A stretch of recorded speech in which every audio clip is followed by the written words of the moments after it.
You've got Ty on the line on her podcast. So what's on her mind? And for you now, you are listening to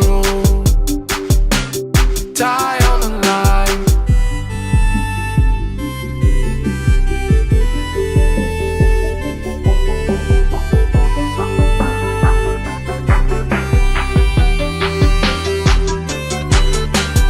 You've got Ty on the line on her podcast. So what's on her mind? And for you now, you are listening to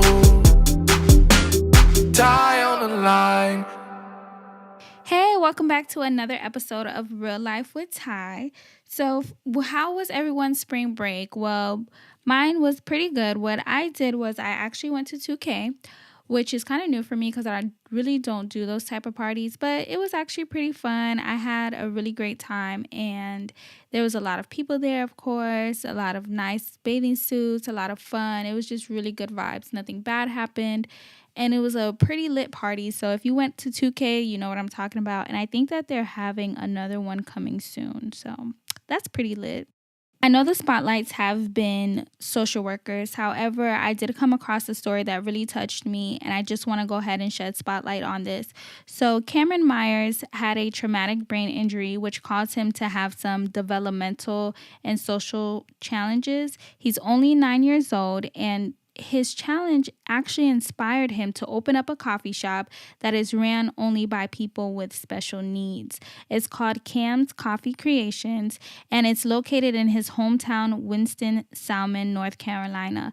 If anyone knows me personally, I'm super emotional, and reading this story, it really touched me. In his article, he talked about how he likes helping people, he likes working, and he likes making money and donating that money to help others who don't have houses or food. That just goes to show you the importance of your heart. Despite him having a mental disability and not being able to fully, process things as everyone else, he was still able to come up with that idea just by the simple thing of him liking to help other people. And now he has created jobs for these people. He has opened up opportunities for them. He has been able to teach them new things and allow them to have a sense of purpose or a placement. And I just think that that is super awesome. So a huge spotlight goes out to that. Darling, fetch me my teacup. This week, I had chamomile tea from Traditional Medicinals.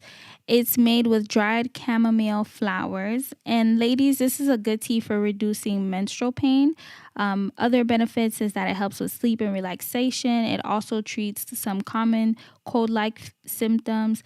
This tea isn't a good tea for taste. However, it is good for the benefits.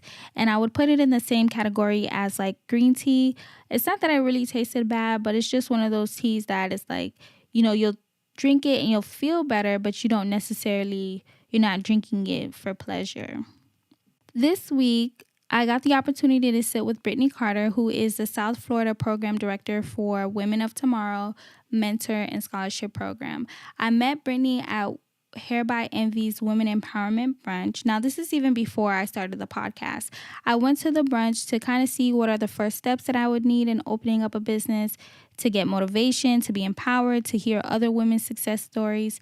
And her boss, Colleen, sat with me and a group of other girls just talking to us about what brought us to the brunch, what businesses we have, what ideas we're thinking about, and just to see where everyone was at and to have a genuine conversation with us, which was really good. And everybody exchanged business cards at the end of the conversation, and boom, there's a connection. Now, before we move on to the interview, I just want to talk a little bit about the importance of networking.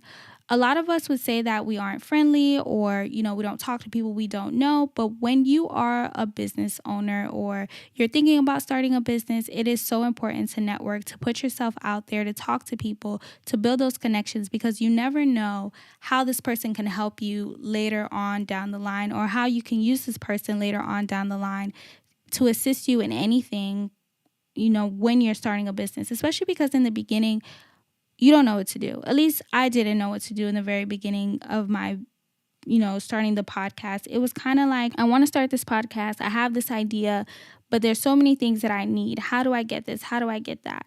And the people who work on the podcast with me are actually people that I met at work.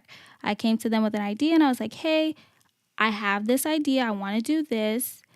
And boom, we were able to build a connection. So it's important to, how sometimes people say, don't tell everybody your ideas because you don't know their intentions.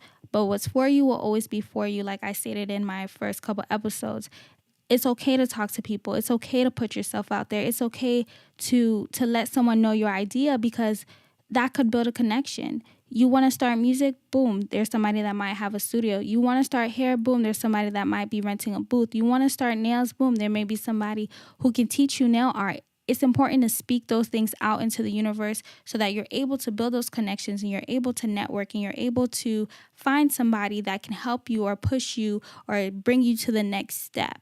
Now, this empowerment brunch was back in January. And we're now in March, and I was still able to have that connection and have her come to the episode and talk to me, and it worked out. So just don't be afraid, okay? So put yourself out there, network, get to know people, build those connections so that you can become a better you and you are able to have the tools and the resources that you need to have a better business. Now let's go ahead and move on to the interview. Hey guys, welcome back to another episode of Real Life with Ty. Today I have Brittany Carter with me from the program Women of Tomorrow Mentor and Scholarship Program. She's actually the South Florida program director.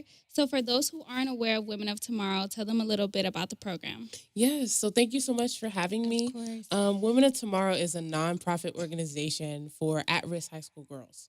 Our motto and our method is that we inspire, motivate, and empower at-risk young girls. So all of the girls that we mentor are in high school. They're in 9th through 12th grade, and we meet with them once a month for an hour. We have highly accomplished professional women who come in and speak to them about various topics. Time management, financial resources, getting them prepared for college, and a whole host of different things. You guys really do a big job. So how did you even get involved with this program? Yeah, so great question. So I'm actually an attorney. I am a licensed attorney. Know that. Yes. So I'm actually barred in Georgia. And I recently moved to Miami a year ago. I got married and moved down here. So Congratulations. Thank you. You're So the day I passed the bar, I actually left my law firm. Because I was working simultaneously in the nonprofit sector. I was working with youth in foster care and displaced families. But I left and really wanted to do that full time. And so as a result, once I left, I was at the nonprofit in Atlanta, which is where I was, working with youth in foster care and displaced families. But after a year, I was getting married and we moved down here. So I started looking for a job, and I happened upon Women of Tomorrow because I've been passionate about mentoring, passionate about women, of course. And found the opportunity on Indeed and applied. And with my law background and also my experience with nonprofit, because I've been in nonprofit work for God only knows how long. So that's really how I found it, and I've been here since April of last year, so it's almost a year. So I'm just excited to be with Women of Tomorrow. Wow. So it seems like you had the background for both sectors as far as being the professional woman and also being a part of a mentoring program. So Absolutely. That's super cool. Absolutely. How do you measure and report the effectiveness of the program? So great question. So our girls are in the program for 3 to 4 years. And once they graduate, they have the opportunity of getting a scholarship. And that's based on grades and other factors. And so while we're in the program, we track their grades. We track the improvement. We also track how many sessions they've been going to, if their attendance is improving, because sometimes a lot of the girls, they have bad attendance for various reasons before they enter our program. So we track that as well. And then also, once they graduate, they're eligible to join what we call an alumni chapter. And so all of our graduates go to that in college. So we have a alumni chapter in MDC Kendall, and FIU, and we're working on getting one started at FAMU in Tallahassee Okay. and FSU. So we're excited for that. Yes, and some other colleges. But in that alumni chapter, we track them. We also look at the students that have finished college or their post-secondary path. So whether they've gone to the military, 2-year or 4-year college, and then also trade and vocational school. So we always determine our progress based on how many students have become successful. And it's not, who's become a doctor or a lawyer or something like that, but who has completed college, because a lot of these students that we work with are first generation. Wow. So that's really how we determine our progress. That's super awesome, especially because, when you have those programs in high school, and then after that, once you get to college, it's like, now I don't have anyone. Exactly. So it's good that you guys still continue to be connected with them and give them that support. Absolutely.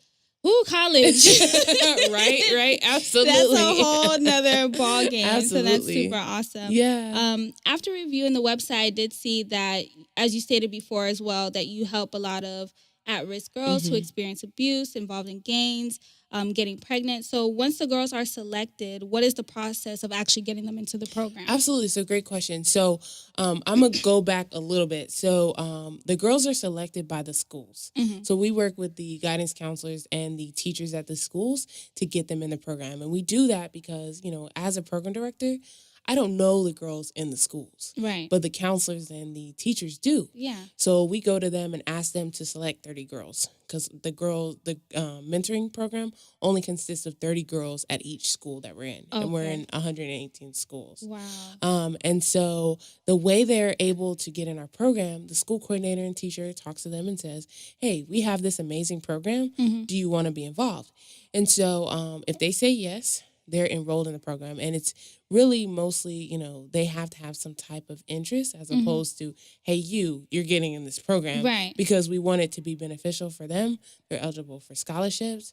So it's really an interest-based. Some of our coordinators even require the girls to do essays, because it's that competitive to get into the program. Some of the schools, there's hundreds of girls who want to be involved, and you have to whittle it down to 30. You have to figure out a way to... Yeah, absolutely.